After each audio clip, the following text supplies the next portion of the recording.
Imagina a Julio César, el general invicto, el conquistador de la Galia, el hombre que parecía llevar a la victoria cosida a su capa escarlata, mirando directamente a los ojos de uno de sus propios portaestandartes. Este no era un enemigo. Era un romano, un camarada, un hombre que había comido el mismo pan duro y dormido bajo las mismas estrellas frías. Un hombre que había jurado seguirle hasta la muerte. Pero en esos ojos, César no vio lealtad ni disciplina. Vio únicamente el terror puro y animal del pánico, el aliento helado del dios Fobos en su nuca. El arma del soldado, el mismo estandarte que simbolizaba el honor de Roma, se levantaba no contra el enemigo que presionaba sus líneas, sino contra él, su propio general. Este fue el conflicto central y silencioso en cada batalla de la antigüedad. No solo la lucha del hombre contra el enemigo, sino la lucha desesperada del hombre contra su propio miedo. Una batalla interna donde los aliados más cercanos podían convertirse, en un instante, en las primeras e involuntarias víctimas. Esta aterradora realidad rara vez aparece en nuestros diagramas de batalla. Esas pulcras ilustraciones con flechas y bloques de colores que nos muestran los movimientos de los ejércitos como si fueran piezas en un tablero de ajedrez. La verdad es que el campo de batalla antiguo era una pesadilla sensorial.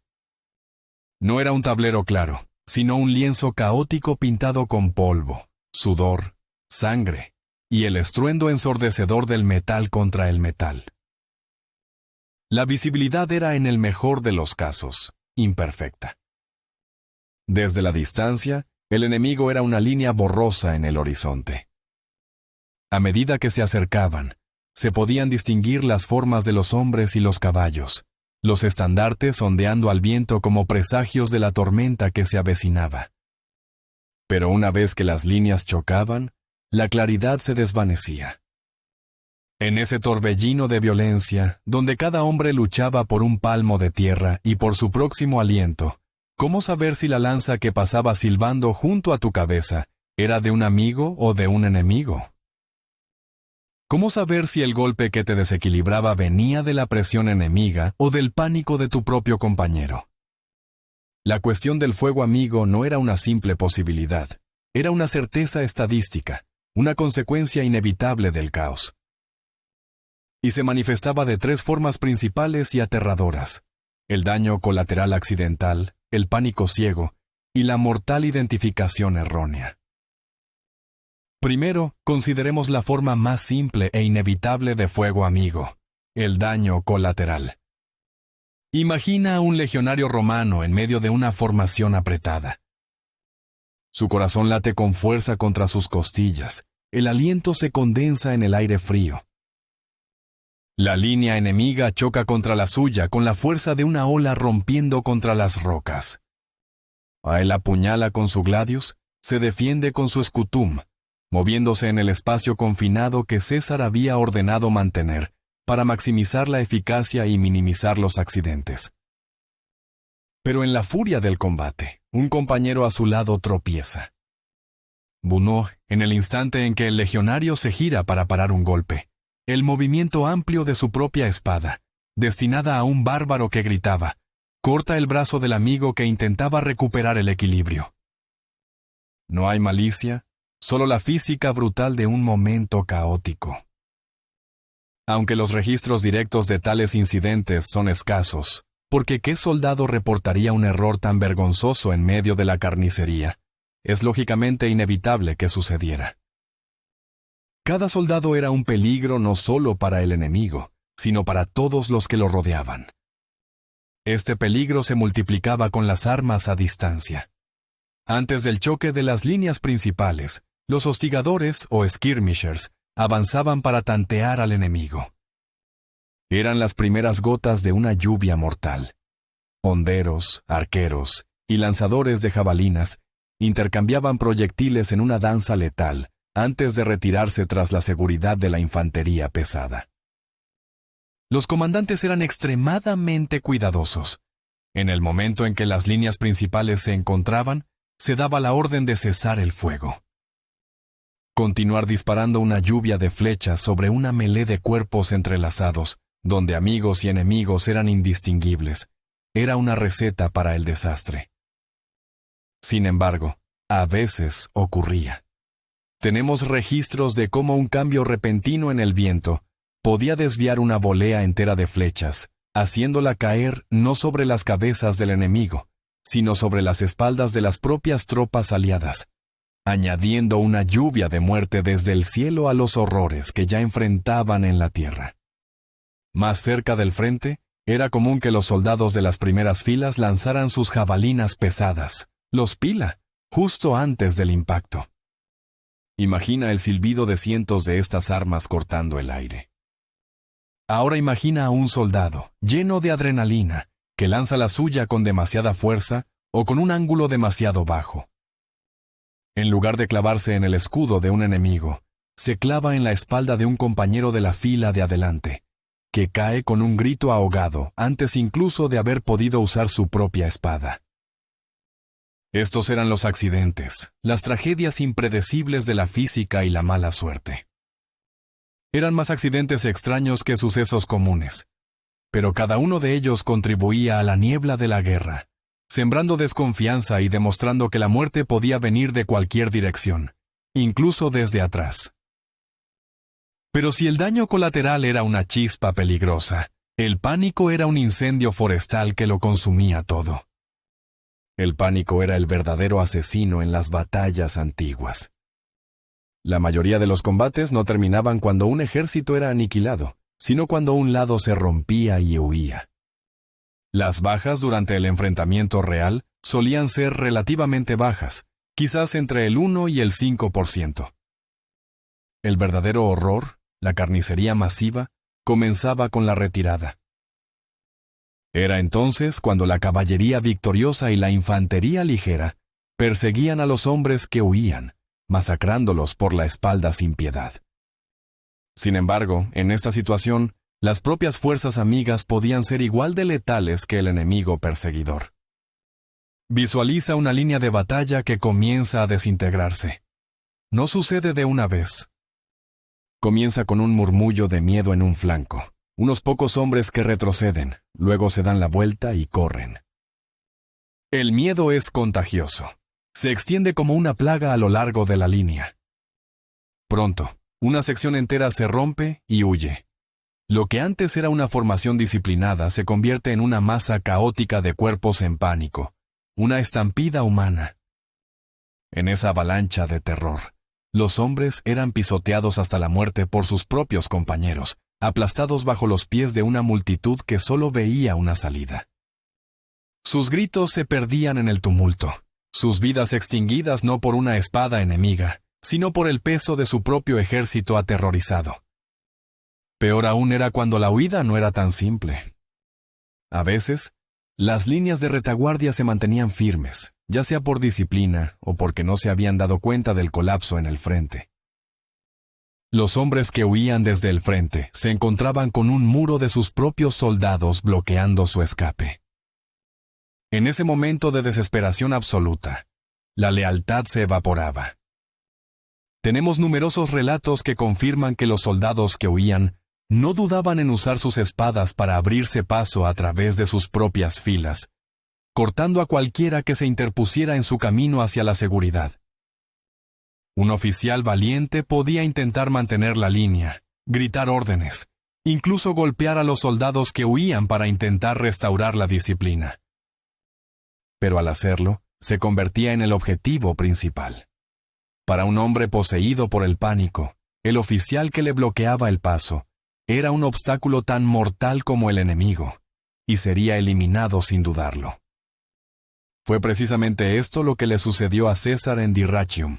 Sus legiones, superadas en número, se rompieron. Mientras intentaba desesperadamente reagrupar a sus hombres, agarrando a los que huían, suplicándoles que se dieran la vuelta y lucharan, se encontró cara a cara con su propio portaestandarte.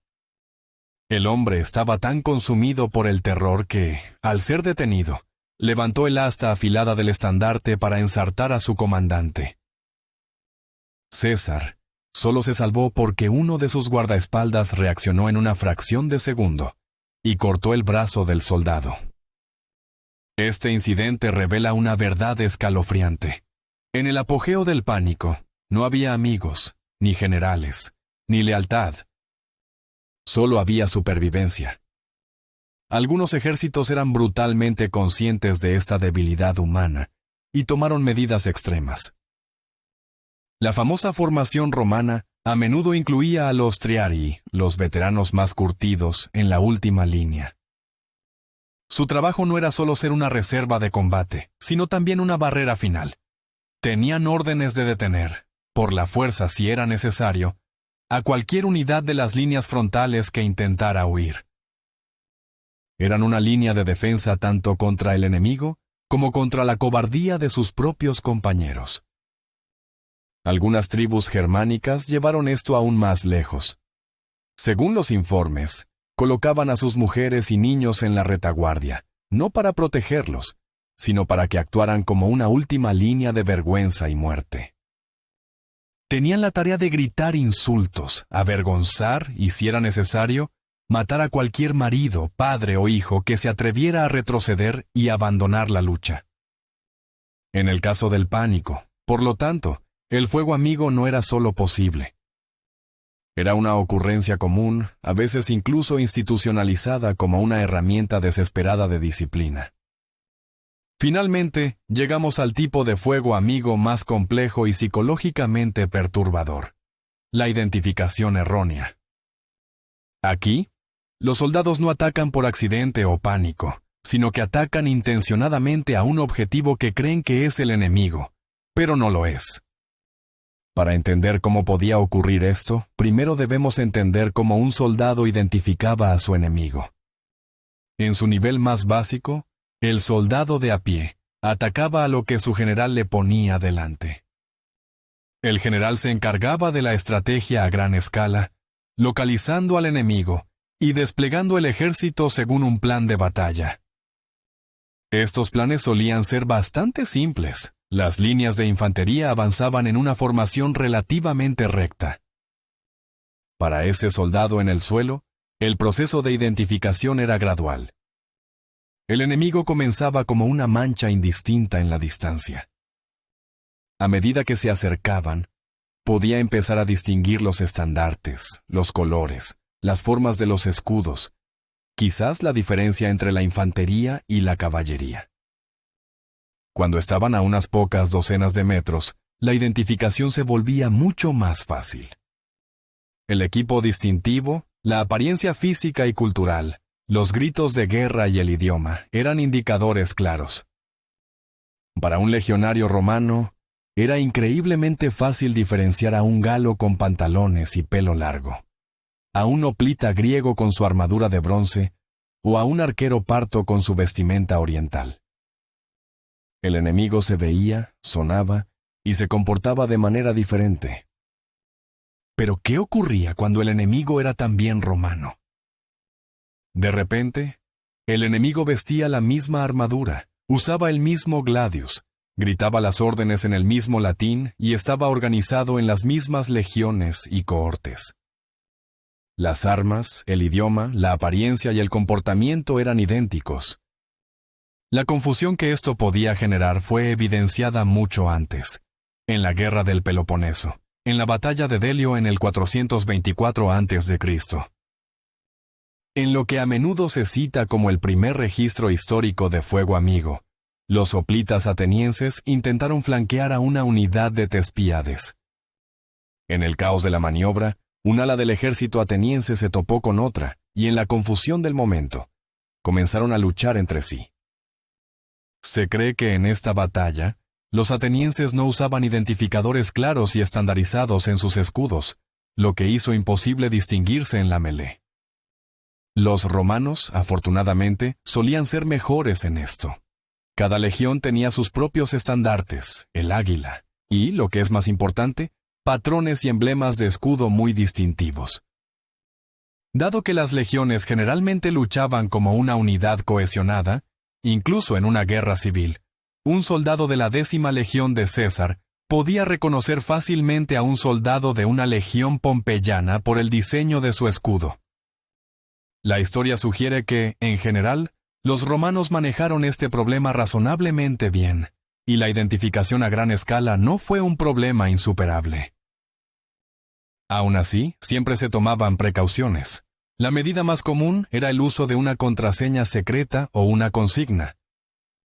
Antes de la batalla, se distribuía una palabra o frase que los soldados debían gritar si eran desafiados por un centinela o si necesitaban identificarse en la confusión. En otras ocasiones, se ordenaba a las unidades que alteraran su apariencia de manera sencilla pero visible. Por ejemplo, atándose un trozo de tela de un color específico en el brazo, o como hizo César con sus auxiliares galos, ordenándoles luchar con un hombro descubierto para distinguirlos de los galos enemigos. Pero ni siquiera estas precauciones podían evitar por completo los casos de fuego amigo, especialmente en las situaciones más caóticas imaginables, las batallas nocturnas y los asedios. La confusión que esto podía generar fue evidenciada mucho antes, en la guerra del Peloponeso, en la batalla de Delio, en el 424 a.C., en lo que a menudo se cita como el primer registro histórico de fuego amigo. Los hoplitas atenienses intentaron flanquear a una unidad de Tespíades. En el caos de la maniobra, un ala del ejército ateniense se topó con otra, y en la confusión del momento, comenzaron a luchar entre sí. Se cree que en esta batalla, los atenienses no usaban identificadores claros y estandarizados en sus escudos, lo que hizo imposible distinguirse en la melee. Los romanos, afortunadamente, solían ser mejores en esto.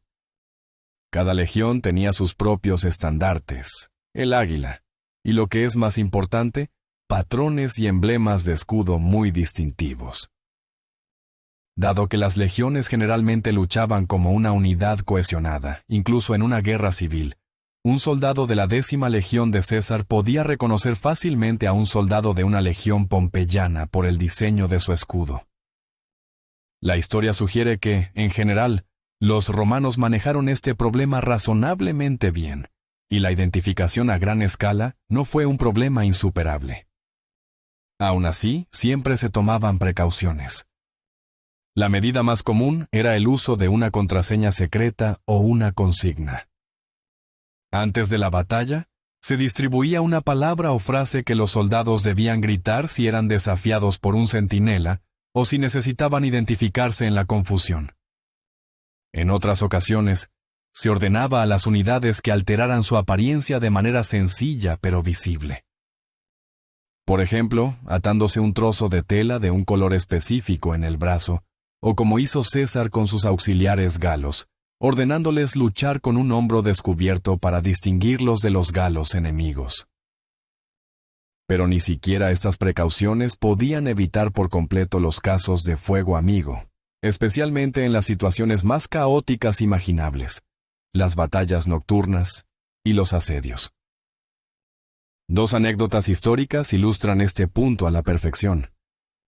La primera nos lleva a la desastrosa invasión ateniense de Sicilia. Imagina la escena. Es de noche, la única luz es la de la luna velada por las nubes. Los atenienses y sus aliados de Argos están intentando un audaz ataque nocturno contra los siracusanos en Epípolas. Mientras avanzan en la penumbra, los soldados de Argos, orgullosos de su herencia dórica, comienzan a cantar un peán, un canto de guerra. El problema era que su dialecto griego, el dórico, era diferente del dialecto ático de sus aliados atenienses, pero era exactamente el mismo dialecto que hablaban sus enemigos, los siracusanos. Para un soldado ateniense en la oscuridad, rodeado de sombras y los sonidos confusos de la aproximación, ese canto no era el sonido de un amigo. Era el sonido del enemigo. El pánico se apoderó de las filas atenienses. Pensando que estaban siendo flanqueados, se dieron la vuelta y atacaron al grupo que cantaba en esa lengua extranjera. Los argivos, horrorizados, intentaron desesperadamente aclarar la confusión. Empezaron a gritar la contraseña acordada para demostrar que eran aliados. pero ya era demasiado tarde. Los siracusanos que estaban cerca oyeron la conmoción. Se dieron cuenta de la increíble suerte que tenían. Sus enemigos se estaban matando entre sí.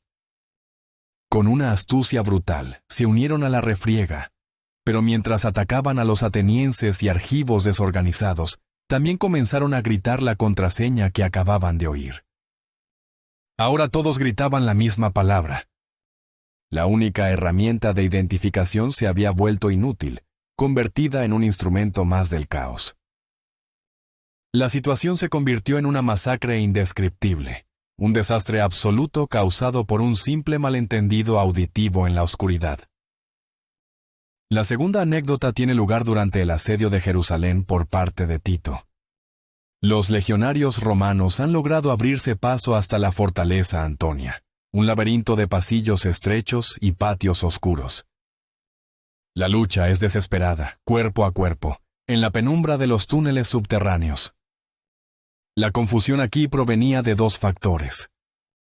Primero, el entorno claustrofóbico y oscuro hacía casi imposible ver con claridad.